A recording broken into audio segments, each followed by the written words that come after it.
हमारा विषय था अभिषेक। मैं छोटा छोटा सा इंट्रोडक्शन दूंगा क्योंकि हम 3 प्रकार के अभिषेक में पहले चलते हैं। और सबसे पहला हमारे ऊपर जो अभिषेक आता है वह कोढ़ का अभिषेक आता है, यानी आपको कोढ़ होगा नहीं। इस अभिषेक का नाम है कोढ़ीय अभिषेक, लेप्रेसी अनॉइंटिंग। यानी लेप्रेसी अनॉइंटिंग का मतलब 2000 साल पहले प्रभु यीशु मसीह के पास बहुत सारे कोढ़ी आया करते थे और प्रभु यीशु उनके कोढ़ों को चंगा करते थे। हम पुराने नियम में भी देखते हैं और पिछली बार हम पुराने नियम से भी हम सीख रहे थे। लेवी व्यवस्था की किताब 14 अध्याय 12 से 13 पद, यहाँ हम देख रहे थे कि किस प्रकार से याजक बलिदान का लहू उस कोढ़ी पर लगाया करता था और बाद में छावनी में लाकर दोबारा उस पर लहू को मलता था और उसके बाद तेल लगाया करता था। तेल जो पवित्र आत्मा का प्रतीक है। जब किसी व्यक्ति के अपराध क्षमा होते थे, पाप क्षमा होते थे, तो उसका कोढ़ चला जाता था। जब हम पहले अभिषेक को हम अपने जीवन में अनुभव करते हैं, जब हम नए जन्म को प्राप्त करते हैं, प्रभु यीशु मसीह का हम क्षमा पाते हैं, हमारा उद्धार होता है, नया जन्म होता है, तब हमारे ऊपर ये पहला अभिषेक होता है। यानी कि हमारा कोढ़ क्षमा हो जाता है। हमारा कोढ़ क्या हो जाता है? क्षमा हो जाता, हमारे पाप क्षमा हो जाते हैं। हम आगे भी देख रहे थे कि किस प्रकार से परमेश्वर ने हमारे लिए फिर दूसरा अभिषेक रखा है, यानी याजकीय अभिषेक, याजक का अभिषेक, प्रीस्टली अनॉइंटिंग। और इसमें हम सीख रहे थे याजक के अभिषेक में किस प्रकार से हम कोढ़ के अभिषेक के बाद हम याजक के अभिषेक में आते हैं। और याजक का अभिषेक आपको पहले नहीं मिलता, ये दूसरा स्टेप है। जब आप सीढ़ी पर चढ़ते हैं तो पहला कदम चढ़ते हैं, फिर दूसरा, फिर तीसरा। सबसे पहले आप कोढ़ के अभिषेक को पाते हैं, यानी आपका पाप धुलता है, आपका कोढ़ हटता है, आप लेप्रेसी अनॉइंटिंग में आकर खड़ा होते हैं। और उसके बाद आप याजक के कोढ़ के याजकी अभिषेक में जाते हैं और आपको दूसरे अभिषेक में जाना आवश्यक है और जाना चाहिए भी। हालेलुया। परंतु राजा का अभिषेक, अब हम तीसरे अभिषेक में चलते हैं, किंगली अनॉइंटिंग, राजा का अभिषेक। ये बिल्कुल अंतिम और आखिरी अभिषेक है। कोढ़ का अभिषेक पाने के बाद और याजक के अभिषेक में चलने के बाद आपको वहीं पर नहीं रुकना है। अब आपको तैयारी करनी है राजकीय अभिषेक के लिए। और ये राजकीय अभिषेक जो है ना, ये इसकी तुलना किसी से भी नहीं की जा सकती, किसी से भी नहीं तोला जा सकता, क्योंकि ये सबसे शक्तिशाली है और सबसे सामर्थी अभिषेक है। यहाँ ये अभिषेक, अगर राजकीय अभिषेक आपको प्राप्त हो जाता है तो आप एक बड़े ऊंचे अधिकार पर प्रभु आपको खड़ा कर देता है। और इस अभिषेक की जो पहचान होती है, एक ही आवाज में आप शैतान की, अंधकार की सेना को हिला सकते हैं। इस अभिषेक की पहचान है किंगली अनॉइंटिंग। राजा का काम क्या होता है? आदेश दे दिया, पारित कर दिया तो टलेगा नहीं, वो काम होना ही होना है। राजा के पास अथॉरिटी है, अधिकार है। तो अब परमेश्वर आपको राजा का अभिषेक देता है, आपको वह अधिकार देता है, आप जो कह दोगे जमीन पर वो स्वर्ग में हो जाएगा, ज्यों का त्यों। उसमें देरी नहीं होगी, उसमें विलंब नहीं होगा। तब आप शैतान के अधिकार और दुष्ट आत्माओं को एक ही शब्द से निकालने की परमेश्वर आपको सामर्थ्य प्रदान करता है। यह परमेश्वर और शत्रु को खदेड़ने की आपको बहुत अधिक सामर्थ्य आपको दे देता है। प्रभु यीशु मसीह के समान लंगड़ों को चलाने वाली ताकत आपको दे देता है राजा का अभिषेक। एक आवाज में अंधे देखने लग जाते हैं, यह है वो राजा का अभिषेक। गूंगे बोलने लग जाते हैं एक आवाज के अंदर, जैसे हमारे प्रभु यीशु मसीह करते थे। मैं चाहता हूं तू देखने लग, मैं चाहता हूं तू सुनने लग, मैं चाहता हूं तू बोलने लग, मैं चाहता हूं तू चलने लग। हालेलुया। वो राजकीय अभिषेक, एक बार कह दिया, बार बार प्रार्थना की जरूरत नहीं है उस व्यक्ति को, एक ही बार बोल देना, क्योंकि राजा है, वो बोलेगा वो हो जाएगा। राजकीय अभिषेक तब मिलता है। राजकीय अभिषेक प्राप्त करना, चाहे नोट कर लो, सबसे कठिन काम है। अब ये नोट करना, बहुत महत्वपूर्ण चीज बताने जा रहा हूं मैं आपको। सबसे सबसे कठिन काम है राज्य की अभिषेक को प्राप्त करना, क्योंकि जबकि नंबर 1 डाल लो, कोड़ी का अभिषेक आपको प्रभु यीशु को ग्रहण करने से आता है। आप सभी लोग अगर प्रभु यीशु मसीह को ग्रहण करोगे, लिख लो, बहुत गहरी बात है इस समय जो पवित्र आत्मा बता रहे हैं। कोड़ी को अभिषेक आपको मिलता है प्रभु यीशु मसीह को ग्रहण करने से। बहुत सिंपल है, बहुत आसान है। प्रभु यीशु के सामने सच्चे मन से आपने अपने पश्चाताप ग्रहण करे, पश्चाताप किया, पापों को स्वीकार किया, प्रभु ने एक ही बार आपको अपने लहू से धो दिया, मुक्त कर दिया, और आपको प्रभु ने कोड़ का अभिषेक दे दिया। कोड़ का अभिषेक आपको यीशु को ग्रहण करने से आता है, परंतु याजक का अभिषेक यीशु के साथ संगति करने से आता है, यानी प्रभु यीशु मसीह के साथ बैठने से आता है, संगति करने से। समझ पा रहे हैं?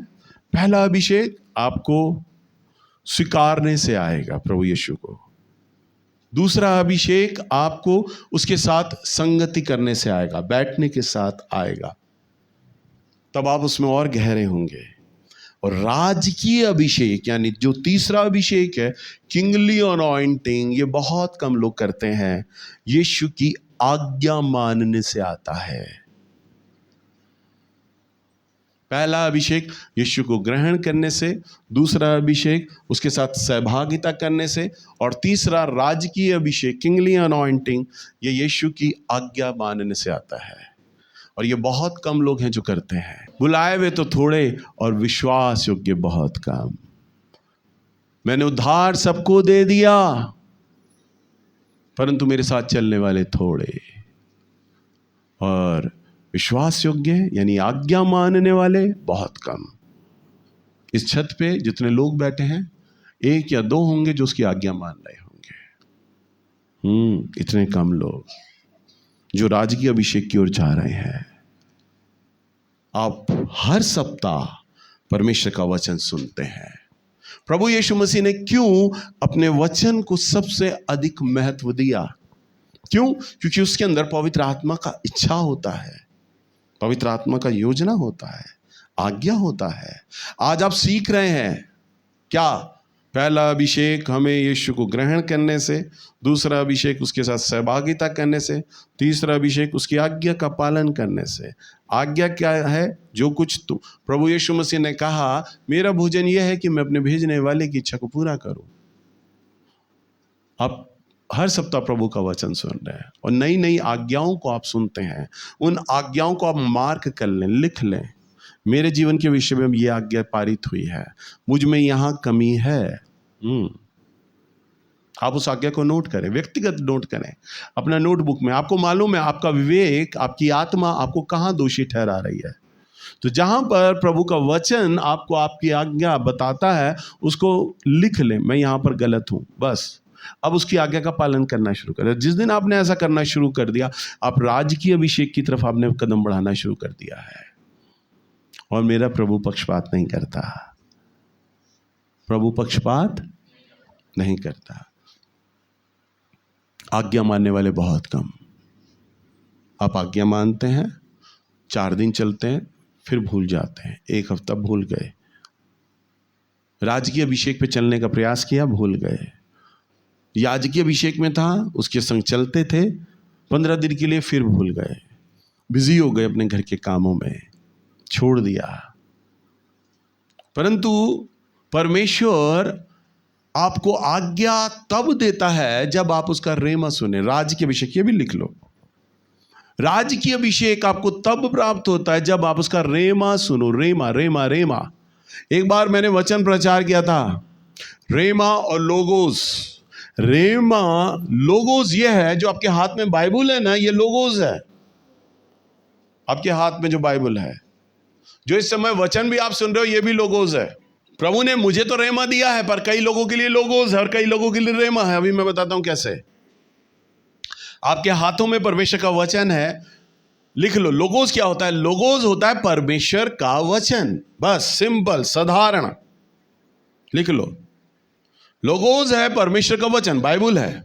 अब बाइबल आप इसमें पढ़ते, इसमें शैतान की भी चर्चा है, शैतान भी बातें कर रहा है।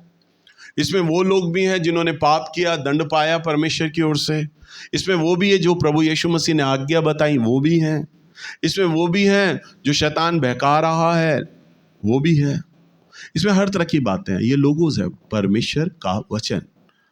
पर रेमा परमेश्वर के द्वारा बोला गया वचन, रेमा है। दोनों में फर्क है, बहुत बड़ा अंतर है। रेमा लिख लो, परमेश्वर के द्वारा बोला गया वचन। अब इस समय मुझे तो रेमा मिला है, मुझे तो परमेश्वर ने बोला है ये वचन तूने प्रचार करना है, और इस समय रेमा चल रहा है। पर कई लोगों के लिए लोगोस और कई लोगों के लिए रेमा है। क्यों? अब सुनो ध्यान से। कई लोग आत्मा में तैयारी नहीं करके आए, प्रार्थना करके नहीं आए, तो वो आकर बैठ गए। और कई लोगों को वचन लग रहा हो आज भैया प्रचार क्या कर रहे हैं, समझ नहीं आ रहा आज का वचन। भैया आत्मिक पिता पे बोलते हैं तो थोड़ा समझ आ जाता है, आदर्श मसीह परिवार में बोलते हैं वो समझ आ रहा होता है, अभिषेक में भी समझ आता है, पर आज ये कुछ क्या बता रहे हैं पता नहीं चल रहा है। समझने की कोशिश तो कर रहा हूं, तो इसका मतलब क्या है? उनके लिए लोगोस है, बस लोगोस। परंतु इस वचन में पवित्र आत्मा ने आपसे, अब मैं बोल रहा हूं ना 3 बजे से लेके शायद 3:45 तक बोलूं, पौना घंटा प्रचार करूं मैं। उस पौने घंटे में आप वचन तो पूरा सुन रहे हो, परंतु 10 मिनट तक पवित्र आत्मा एक विषय पर आपसे बात कर रहा है लगातार। देख ये तेरे बारे में है, ये तेरे बारे में है, देख आपके सवालों के जवाब उसमें मिल रहे होंगे, आप बहुत कुछ सीख रहे होंगे। ओ ये वचन, ये है चाबी, ये तो मुझे चाहिए थी, यही तो कुंजी है, यही तो मुझे चाहिए था। और जो आपको यूं करके वचन लग रहा है ना, वो समझ लो रेमा निकल रहा है, और परमेश्वर आपसे बोल रहा है उस वचन में, वो आपके लिए रेमा है। सुन रहे हो ना? वो रेमा है आपसे, जैसे ही प्रभु बोल रहा है। बाकियों के लिए लोगोस। प्रभु के चेलों ने बोला, प्रभु जब तू भीड़ में होता है दृष्टांतों में क्यों बोलता है? तू सीधा सीधा प्रचार क्यों नहीं करता? बड़ा घुमा फिरा के बोलता है, हमें समझ आ जाता है तू क्या बोलना मांग रहा है, पर तू दृष्टांतों में क्यों बोलता है? प्रभु ने कहा, तुम्हें तो स्वर्ग से ये अधिकार मिला है, तुम्हें बुद्धि दी है ताकि तुम परमेश्वर के राज्य के भेद को समझो, परंतु औरों को नहीं। हालेलुया। इसका मतलब क्या है? मैं तो रेमा दे रहा हूं, मैं तो बता रहा हूं परमेश्वर का वचन, तुम्हें तो वरदान मिला है, तुम तो समझ पा रहे हो मेरी बात, परंतु और नहीं समझ पा रहे। औरों को समझाने के लिए मुझे दृष्टांत पे दृष्टांत, दृष्टांत पे दृष्टांत और अच्छे हल्के उदाहरण बताने पड़ते हैं ताकि उनके समझ आए वो बातें। हालेलुया। सो उस समय परमेश्वर आपसे बात करता है, और जो परमेश्वर, ध्यान से सुनो क्या कह रहा हूं, जब परमेश्वर आपसे रेमा में बात करता है, वचन को सुनते समय ना वो लिख लेना, वही तो आज्ञा है जो प्रभु आपको कह रहा होता है करने को। आधे घंटे वाले वचन में नहीं बोल रहा होता वो आपसे, वो तो आपको 2 मिनट का रेमा देता है, 5 मिनट का रेमा देता है, और उसी में सिखा के चला जाता है आपको। ये था तेरे लिए आज का लेसन मेरे बच्चे, ये था तेरे लिए लेसन मेरी बेटी, सीख ले इसमें क्या सीखना है, और वो आपके लिए आज्ञा है। और उस रेमा को अब आपको थाम लेना है, पकड़ लेना है, अपनी डायरी में लिख लेना है, ये मेरे लिए आज का रेमा था, और अब उस पे चलना है, क्योंकि ये मेरे परमेश्वर की इच्छा है मेरे लिए। हालेलुया। प्रभु यीशु मसीह ने क्या कहा? मेरा भोजन ये है कि मैं अपने भेजने वाले की इच्छा को पूरा करूं। प्रभु का भोजन क्या है? भेजने वाले की इच्छा। और प्रभु का भोजन आज आपके लिए क्या है? 2 मिनट का वचन, आधे घंटे का वचन, 5 मिनट का वचन। उस 5 मिनट और 2 मिनट जो प्रभु ने रेमा में बोला ना, आपसे व्यक्तिगत बोला, जो आपकी आत्मा को जिसने झंझोड़ दिया ना, आपको पूरा हिला दिया ना परमेश्वर ने, उस 2 मिनट या 5 मिनट, वो तो आपके लिए आज्ञा है। वही है परमेश्वर की इच्छा उस वचन में आपके लिए। समझ पा रहे हो ना?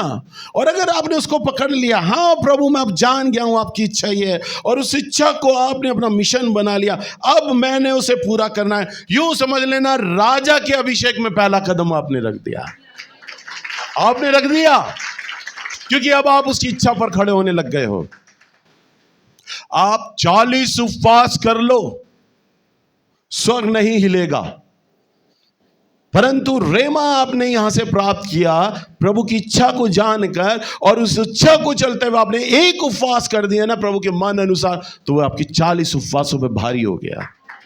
स्वर्ग वही हिल जाएगा एक उपवास में, क्योंकि आपने वो उपवास किया है जो प्रभु का मन था, प्रभु की इच्छा वाला उपवास आपने किया, वो इच्छा को जानते हुए जो परमेश्वर का था। तो राज की अभिषेक को आप पा लेते हैं उसी आवाज। मैं अपने जीवन की एक गवाही आपको देता हूं।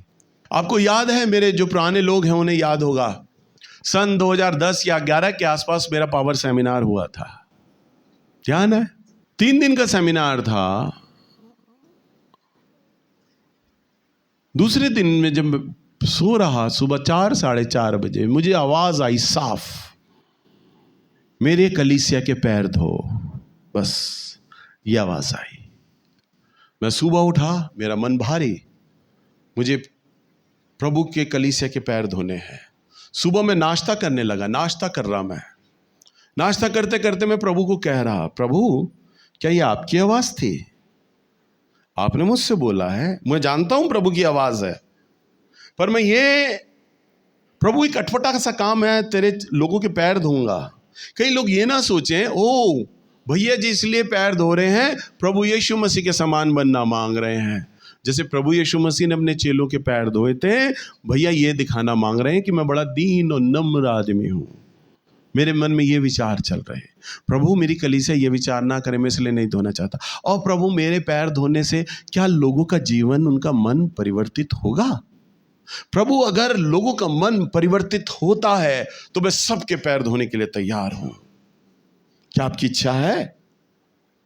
बिल्कुल सन्नाटा, और मेरे आंसू बह रहे, मैं रो रहा, प्रभु से सवाल कर जा रहा, प्रभु बताओ ना प्रभु, मैं पैर धोने के लिए तैयार हूं, आपकी इच्छा को पूरा करने के लिए। आप चाहते हो या नहीं प्रभु, आप बोलो ना, मुझे बोलो ना।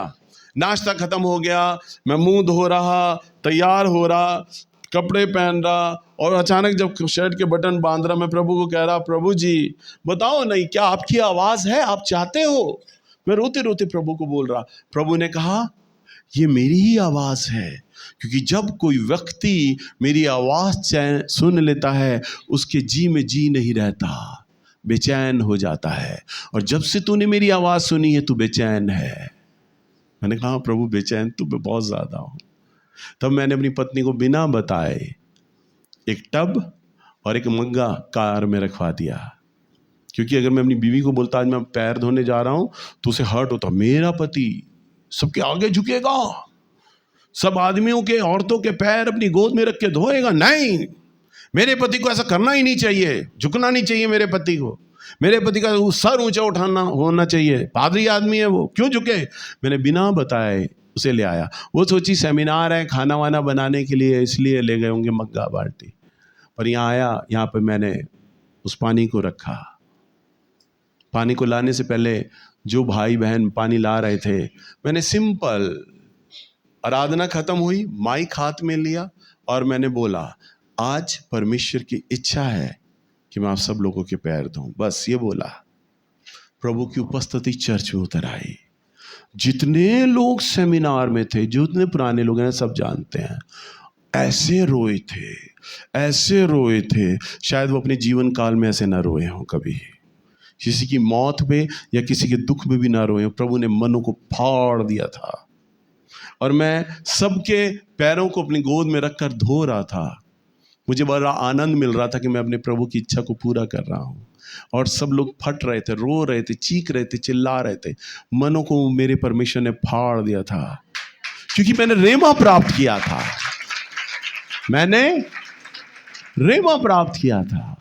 अगर मैं सोचता अब अगले संडे भी मैं ऐसे ही करूंगा, लोग रोएंगे और लोग सोचेंगे, अरे भैया की पैर धोने में इतनी सामर्थ आती है, इतनी उपस्थिति, मैं अपने आप को दिखाऊं, क्योंकि सेमिनार में परमेश्वर का आत्मा बहा था। अब मैं अपने चर्च में भी वही चीज करूंगा ताकि परमेश्वर का आत्मा बहे, और मैं अनाउंस भी करूंगा ना, तो मेरी आवाज बिल्कुल खाली चली जाएगी, कोई सामर्थ नहीं होगी, कोई हलचल नहीं होगी। केवल एक फॉर्मेलिटी होगी, एक औपचारिकता होगी। मैं लोगों को बुलाऊंगा, गोद में उनके पैर रखूंगा, धोऊंगा, किसी का मन नहीं टूटेगा, किसी का मन नहीं फटेगा, किसी की भी आंख से आंसू नहीं आएंगे, किसी का जीवन परिवर्तन नहीं होगा, क्योंकि रेमा नहीं मिला था। रेमा जिस आदमी को मिल जाता है वहां से चमत्कार होना शुरू हो जाता है। हालेलुया। और आप वचन को सुनते वक्त सबसे बड़ी गलती इतने सालों में यही तो करते आए हैं। आपका जीवन चमत्कारों से भर सकता था, आप रेमा रेमा रेमा को हर हफ्ते गवाते चले आए। इस समय भी आपको पवित्र आत्मा रेमा दे रहा है। इस समय भी रेमा को थाम लीजिए, पकड़ लीजिए। यही रेमा है। आपके 100 उपवास पर अगर रेमा को सुनकर जो प्रभु की इच्छा है, आप इस इच्छा को जानकर अगर आपने उपवास रख लिया ना, तो राज की अभिषेक में आकर खड़े हो जाएंगे और कुछ ही महीने और कुछ सालों में एक भावी प्रभु के दास कहलाने लग जाएंगे आप लोग। हालेलुया। मैंने केवल परमेश्वर की आज्ञा मानी बस, और कुछ नहीं किया। और प्रभु ने मुझे क्या दिया? बहुत अभिषेक, जिस अभिषेक की मैंने कल्पना दूर तक नहीं करी थी। प्रभु ने कहा था तू सिर्फ मेरी कलीसिया के पैर धोना। प्रभु ने मुझे ये नहीं कहा था मैं लोगों के मनों को फाड़ दूंगा, बेटा एक भी आंख ऐसी नहीं होगी जो रोएगी नहीं। प्रभु तो बहुत थोड़ा छोटा बोल के चले गए, बस एक आज्ञा दी थी मुझे, तूने ये करना है। आप नहीं जानते जब परमेश्वर अपने वचन में आपको आज्ञा दे रहा होता है उसमें कितनी सामर्थ छुपी है, कितना अभिषेक छुपा है, आप नहीं जानते। जिस अभिषेक की मैंने परिकल्पना नहीं करी थी कि ऐसा भावी अभिषेक भवन में उतरेगा, वो अभिषेक आ गया था। मैंने तो सिंपल एक काम किया था, आज्ञा मानी थी बस। मैंने आपको कई बार बताया है, कई बार मैं बताता हूँ। अभी थोड़े ही दिन पहले, अभी पिछले हफ्ते मैं लगातार उपवास कर रहा था और अचानक मैं टीवी में एक प्रोग्राम देख रहा, और प्रोग्राम देख रहा, मैं उस प्रोग्राम में खोया हुआ। अभी थोड़े दिन पहले की बात है। परमेश्वर की आत्मा ने मुझे कहा, मैं लेट कर प्रोग्राम देख रहा, सोफे पे लेटा और प्रोग्राम देख रहा। प्रभु ने मुझे कहा टीवी बंद कर और प्रार्थना में आ। मैं बिल्कुल खोया हुआ, और एकदम से मैं उठा, टीवी को रिमोट बंद किया, और जैसे ही मैं अपने कमरे की तरफ जाने लगा ना, मैं रो पड़ा। इससे पहले मैं पलंग पर बैठूं, कुंडी लगाऊं, मैं रोने लग गया। क्यों अभिषेक आ गया? क्यों मुझे आराधना करने की जरूरत नहीं पड़ी? क्यों मुझे परमेश्वर की आत्मा की बाट जोड़ने की जरूरत नहीं पड़ी? क्यों? मैंने सिर्फ सिंपल एक छोटा सा काम किया। पवित्र आत्मा मुझ में फुसफुसाए, आ प्रार्थना कर, और मैंने वह किया। मैंने आज्ञा का पालन किया। हालेलुया। और कई बार मेरे साथ ऐसा होता है, जब मैं बैठा होता हूं और कोई परिचित मेरा जानकर कलीसिया का कोई व्यक्ति आया होता है, और जब 2 घंटे मेरे साथ बात करता रहता है, भले ही हम प्रभु की बातें कर रहे हो, भले ही प्रभु की सेवा की बातें चल रही हो, परंतु पवित्र आत्मा मेरे कान में फुसफुसाते हैं, मेरे चरणों में आ जा, बातचीत बंद कर और प्रार्थना में आ जा। तो मैं मन ही मन में सोचता हूं, प्रभु इसमें गलती क्या है? आपके बारे में ही तो बातें हो रही हैं, आपकी सेवा को तो लेकर चर्चा हो रही है, और जो हम चर्चा कर रहे हैं उसमें आप ही तो मुझे वचन दे रहे हो, प्रकाशन दे रहे हो। प्रभु जी, मैं इन बातों को आने वाले दिनों में प्रचार में रखूंगा। बड़ी अच्छी बातें चल रही हैं, आपकी बातें चल रही हैं प्रभु, हम इधर उधर की बात नहीं कर रहे, हम हंसी मजाक नहीं कर रहे, परंतु पवित्र आत्मा फुसफुसाते हैं, आजा प्रार्थना कर। और तब मैं नहीं करता। तब मैं मनी मन में बात करते हुए प्रभु को कहता हूं, पवित्र आत्मा को, प्रभु जी अभी थोड़ी देर बाद ये व्यक्ति चला जाएगा ना, मैं जरूर आऊंगा प्रार्थना में। और होता भी मेरे साथ ऐसा ही है। वो व्यक्ति चला जाता है और मैं इस आशा के साथ अपने कमरे में प्रवेश करता हूं, अब बाहरी अभिषेक आने वाला है, क्योंकि परमेश्वर की इच्छा है। प्रभु ने मुझे कहा था कि प्रार्थना कर, और अब प्रभु मुझसे अभिषेक देंगे। परंतु मैं पलंग पर बैठा रहता हूं, आधा घंटा तक चिल्लाता रहता हूं, परंतु वो स्थिति नहीं आती। मैं रोता हूं, गिड़गिड़ाता हूं, माफी मांगता हूं, प्रभु जी अब की बार गलती नहीं होगी। अब जब भी आप बोलोगे, जिस घड़ी आप बोलोगे ना प्रार्थना कर, मैंने उसी घड़ी आ जाना है प्रभु, मैं सारे काम छोड़ दूंगा, मैं प्रार्थना करूं, मुझे माफ कर दीजिए। जैसे ही मैं पश्चाताप करता हूं प्रभु के आगे, तभी उपस्थिति मेरे कमरे में आ जाती है। हालेलुया। क्यों वो टीवी को देखते वक्त ही मुझे वो आज्ञा देता है? क्यों? क्यों कोई आदमी आ जाता है और मेरा मन पसंदीदा आदमी आया हुआ है और मेरा मन पसंद टॉपिक छिड़ा है, भले ही प्रभु की हम बातें कर रहे हैं, क्यों प्रभु उस टॉपिक को रुकवा कर कहते हैं प्रार्थना कर? मालूम है क्यों? क्योंकि मुझे वो आज्ञा में लाना मांगते हैं। मेरी फुसफुसाहट को सुन ले, प्रैक्टिस में आ जा, जैसा मैं कह रहा हूं प्रैक्टिस कर, इसकी प्रैक्टिस कर, आज्ञा मानना सीख, आज्ञा मानना सीख। समझ पा रहे हैं? हालेलुया। अब मैं धीरे धीरे प्रभु की आज्ञा मानना सीख रहा हूं। मूवी अच्छी चल रही होती है, जैसे ही मेरा कोई अच्छा सीन चलता है पवित्र आत्मा बोलते हैं प्रार्थना में। मैं कहता हूँ मैं जानता था प्रभु, अब यहीं पे आप बोलोगे।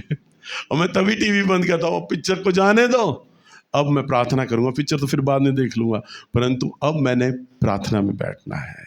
प्रभु छोटी छोटी चीज़ों से आज्ञा मानना सिखा रहे हैं, आपको भी ऐसी आज्ञा मानना सिखाएंगे। आप जब वचन को सुन रहे हो, थामोगे, 2 दिन चलोगे, फिर भटक जाओगे, फिर प्रभु सिखाएगा आज्ञा मान। और रोज प्रतिदिन आपके संग ऐसा ही तो होता है। पवित्र आत्मा आपके कान में आते हैं, फुसफुसाते हैं, आपको बोलते हैं, ये मेरा बेटा, मेरी बेटी, ऐसा प्रार्थना कर। बेनीहीन की एक गवाही है, सुनिए ध्यान से, फिर हम वचन को खत्म करेंगे। बेनीहीन बोलते हैं एक बार कि मुझे एक जगह प्रार्थना के लिए बुलाया गया। पहली बार वो बताता है मेथोडिस्ट चर्च में बुलाया गया, एक पास्टर ने उन्हें बुलाया। उनके जीवन की सबसे पहली मीटिंग थी। उस मेथोडिस्ट के पास्टर को पता चला कि बेनी बहुत प्रार्थना करने वाला व्यक्ति है, बहुत प्रभु के साथ लिपटने वाला व्यक्ति है, इस व्यक्ति को एक वचन देना चाहिए। बेनीहीन को main line church, Methodist church में वचन देने का मौका मिला। पहली उनकी मीटिंग थी। अब मेन लाइन चर्च के पास्टर जो होते हैं वो अभिषेक सामर्थ को नहीं जानते क्या होता है।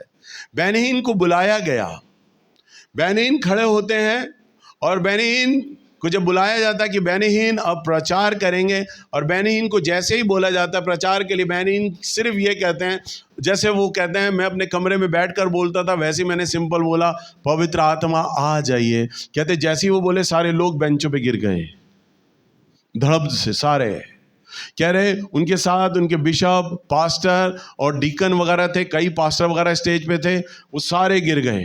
कह रहे जो मेन ऑर्गेनाइजर था, जिसने मेन पास्टर जिसने बेनीहीन को बुलाया था ना, केवल वही खड़ा रहा। बेनीहीन कहते हैं पवित्र आत्मा को उतरना मैं पहली बार देख रहा था, ये क्या हो रहा है।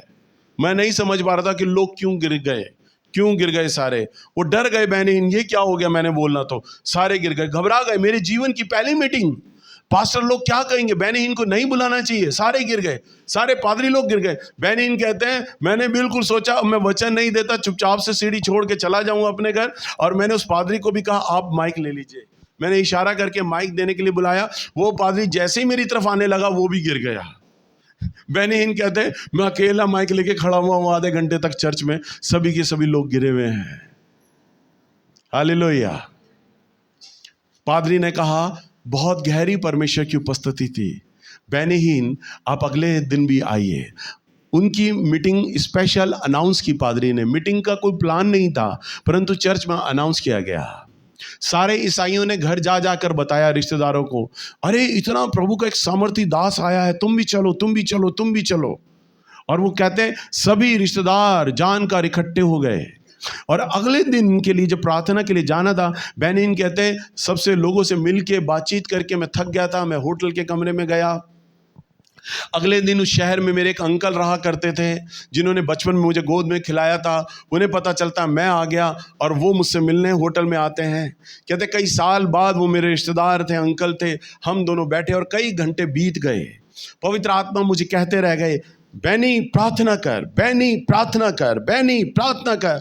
और बेनीहीन बोलते हैं प्रभु अभी थोड़ी देर बस, और अभी थोड़ी देर बाद। प्रभु ये अंकल बहुत समय बाद आए हैं, अब दोबारा मिलना इनसे होता है नहीं होता, मैं इनके शहर आया हूँ, प्रभु अभी थोड़ी देर में प्रार्थना कर लूँगा। कह रहे कई घंटे उनके साथ बात करने के बाद उनके रिश्तेदार चले गए। बेनीहीन तो प्रार्थना करते हैं कमरे में, थोड़ी देर की प्रार्थना करते हैं क्योंकि शरीर थक गया है। थोड़ी देर प्रार्थना करने के बाद वो फिर दोबारा अगले दिन चर्च जाते हैं। और बेनीहीन कहते हैं मैं खुश था कि पवित्र आत्मा ने कल बड़ी सामर्थ्य से मेरा इस्तेमाल किया था, आज भी वैसा ही होने जा रहा है। कह रहे बेनीहीन कहते हैं मुझे फिर से माइक दिया गया और मैं खुश था, अब लोग दोबारा गिरेंगे। और बेनीहीन ने कहा पवित्र आत्मा आ जाइए।